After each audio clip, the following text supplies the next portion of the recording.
বন্ধুরা সবাই কেমন আছেন? আমি পাপড়ি চলে আসলাম কিচেন অ্যান্ড ব্লগ থেকে আপনাদের মাঝে শেয়ার করব। এখানে নিয়েছি চিচিঙ্গা, আর চিচিঙ্গাটা একদম টাটকা ফ্রেশ, একদম তরতাজা। আর এখানে নিয়েছি আলু, রান্না করব তেলাপিয়া মাছ দিয়ে। চিচিঙ্গা তেলাপিয়া মাছ দিয়ে কে কে রান্না করেছেন বা খেয়েছেন অবশ্যই জানাবেন। তবে বিভিন্ন ধরনের মাছ দিয়ে চিচিঙ্গা রান্না করে খেলে কিন্তু দারুণ লাগে, ভীষণ ভালো লাগে। আর একটু ঝোল টাইপের যদি হয় তাহলে কিন্তু এই গরমে একদম জমে যাবে। কাছে দূরে দেশ ও দেশের বাহির থেকে যারা আমার ভিডিও সবসময় দেখেন এবং সুন্দর সুন্দর কমেন্ট করেন, সকলের প্রতি রইল মন থেকে অনেক অনেক ভালোবাসা। আর এভাবে আমার সঙ্গে থাকুন। নতুন পুরান বন্ধুদের জন্য রইল অনেক অনেক শুভকামনা এবং ভালোবাসা। এখানে তেলাপিয়া মাছের বড় সাইজের তেলাপিয়া মাছ নিয়েছি। এটা দিয়েই হবে এই আলু দিয়ে আর চিচিঙ্গা দিয়ে ভাজি। মাছটা ডিপ থেকে বের করে ভিজিয়ে নিয়েছি। আর এদিকে এখন সবজিটা কেটে নেওয়ার পালা। আর বন্ধুরা, যে বন্ধুরা শুরু থেকে আছেন এবং নতুন নতুন বন্ধুরা যুক্ত হচ্ছেন, আমাকে বন্ধু বানাচ্ছেন, সবার জন্য রইল আমার মন থেকে অনেক ভালোবাসা। সবাই সঙ্গে থাকুন। আমি কিন্তু কাটাটা আপনাদের কখনো দেখাই না, তবে এখন আমি অফ ক্যামেরায় কেটে ধুয়ে পরিষ্কার করে রান্না করতে চলে আসছি। সঙ্গে থাকুন, মিস করবেন না, লাইক দিয়ে পুরোটা জুড়ে থাকবেন। আশা করছি ভিডিওটি ভীষণ ভালো লাগবে। বন্ধুরা, মাছটা ধুয়ে খুব সুন্দর করে হলুদ লবণ দিয়ে মেখে নিয়েছি, আর একদম একটু তেলও দিয়ে দিয়েছি, যাতে মাছটা খুব সুন্দর করে ম্যারিনেট করা হয়। দেখুন তো মাছটা কত সুন্দর করে ম্যারিনেট করে নিয়েছি। একটু তেল, একটু হলুদ, একটু মরিচ, একটু লবণ দিয়ে। তেলটা একদম গরম হয়ে গেছে, মাছটা দিয়ে দিচ্ছি। মাছটা দিয়ে সব উল্টে পাল্টে ভেজে নিয়ে আলুটা ভেজে নেব। সবজিটা কিন্তু কেটে নিয়েছি। সম্পূর্ণ মাছগুলো দিয়ে দিচ্ছি।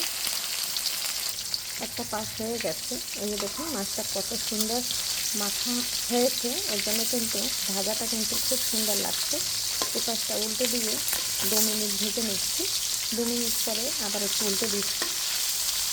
মাছটা একদম কড়া করে ভেজে নেব, যাতে লাল হয় কিন্তু কালারটা কালো না হয়।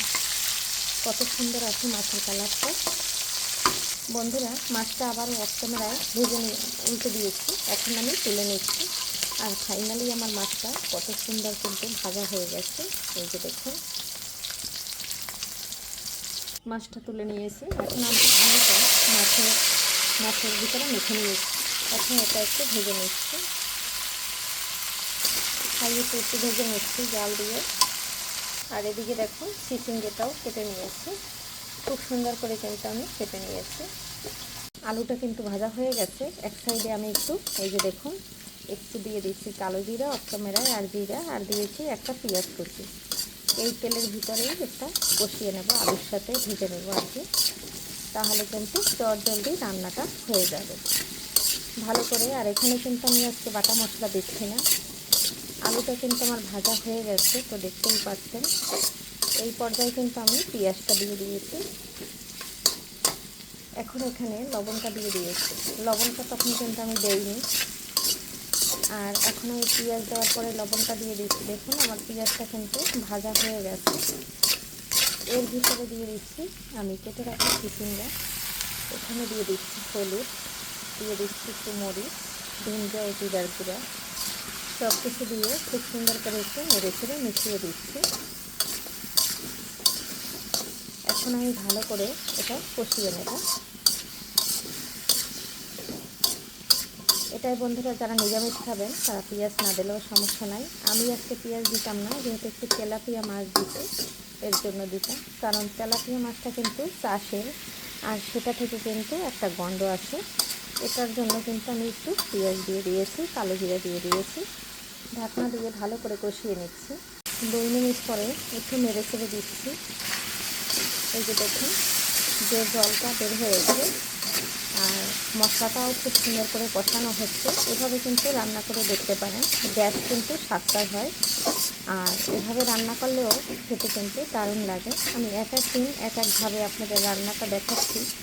আপনারা যেভাবে রান্না করতে চান করতে পারেন, আমার ভিডিওগুলো দেখলে বুঝতে পারবেন। আমি কিন্তু আলুটা ভেজে ওই তেলের ভিতরে একটু জিরা ফোড়ন দিয়ে দিয়েছি, কালো জিরা ফোড়ন দিয়ে দিয়েছি। ক্যামেরা অন করতে মনে ছিল না, ওর ভিতরে একটা পেঁয়াজ কুচি দিয়েছি, বেশি দেই নাই। সেটাও দিতাম না, একটা দেওয়ার কারণ ওই যে বললাম তেলাপিয়া মাছ থাকতে একটু নেড়ে ছেড়ে দিয়ে আবারও 2 মিনিট ঢাকনা দিয়ে ঢেকে কষিয়ে নিচ্ছি। আবারও ঢাকনা দিয়ে ঢেকে দিয়েছি, আবারও 2 মিনিট পরে চলে আসলাম। দেখুন বন্ধুরা, তেলটা কিন্তু ছেড়ে দিয়েছে। আর এদিকে আমার কিন্তু সবজিটা মশলাটা একসাথে কষানো হয়ে গেছে। আর এই যে দেখুন, আমি এখানে গরম জলটা এখন দিয়ে দিচ্ছি। আলু সবজি সব সিদ্ধ হয়ে গেছে, তবে আরও 1 মিনিট আমি নেড়ে ছেড়ে কষিয়ে নেব, তারপরে কিন্তু গরম জলটা এখানে ব্যবহার করব। সম্পূর্ণ তেলটা কিন্তু ছেড়ে দিয়েছে। আর দেখছেন কতটুকু তেল দিয়ে আমি মাছটা ভেজেছি, ওই তেলের ভিতরেই কিন্তু আমি আলুটা ভেজে একদম মশলাটা কষিয়ে সবজিটা কষিয়ে খুব সুন্দর করে কিন্তু একদম রান্না করে নিলাম। এখানে কিন্তু আর কোনো প্রকারের তেল দেওয়া হয়নি, তেলটা কিন্তু ছেড়ে দিয়েছে, দেখতে পাচ্ছেন। এখন এই পর্যায়ে গরম জলটা দিয়ে দিচ্ছি। গরম জলটা দিয়ে একটু নেড়ে ছেড়ে দিচ্ছি। আর এখানে কিন্তু এখন আমি হাই হিটে রান্না করে নেব 2 মিনিট। বন্ধুরা, গরম জলটা দেওয়ার সাথে সঙ্গে ফুটে উঠেছে। এখন আমি মাছগুলো দিয়ে দিচ্ছি। মাছগুলো কিন্তু এক এক করে দিয়ে দিয়েছি। আর আমরা সবাই জানি তেলাপিয়া মাছটা কিন্তু একটু নরম, দিয়ে কিন্তু বেশি লাড়াচাড়া করা যাবে না। বন্ধুরা, 2 মিনিট পরে কিন্তু এই যে আমি একটু নেড়ে ছেড়ে দিচ্ছি। এত সময় কিন্তু নেড়ে দেই নাই, কারণ বেশি নাড়লে কিন্তু মাছটা ভেঙে যাবে। আর ঝোলটা কিন্তু দেখুন ফাইনালি আমি যতটুকু রাখতে চেয়েছি সেটুকু কিন্তু হয়ে গেছে। এখানে এখন দিয়ে দিচ্ছি জিরার গুঁড়ো।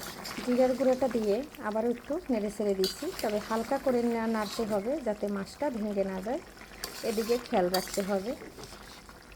আর এই যে দেখুন, নেড়ে দিয়ে এখন 1 মিনিট পরে নামিয়ে নিচ্ছি। কিন্তু এখন আপনার দাদাভাইকে দিয়ে দেব, সে খেয়ে কিন্তু রিভিউ দেবে, তারপরে আপনাদের কাছে আমি রিভিউটা দিয়ে দিচ্ছি, কারণ তার সময় হয়ে গেছে, সে খেতে বসে গেছে। বন্ধুরা, জালটা কিন্তু 1 মিনিট পরে অফ করে দিয়েছি।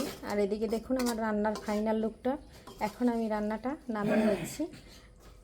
রান্নাটা নামিয়ে নিয়েছি, অলরেডি আপনার দাদাভাইকে দিয়ে দিয়েছি।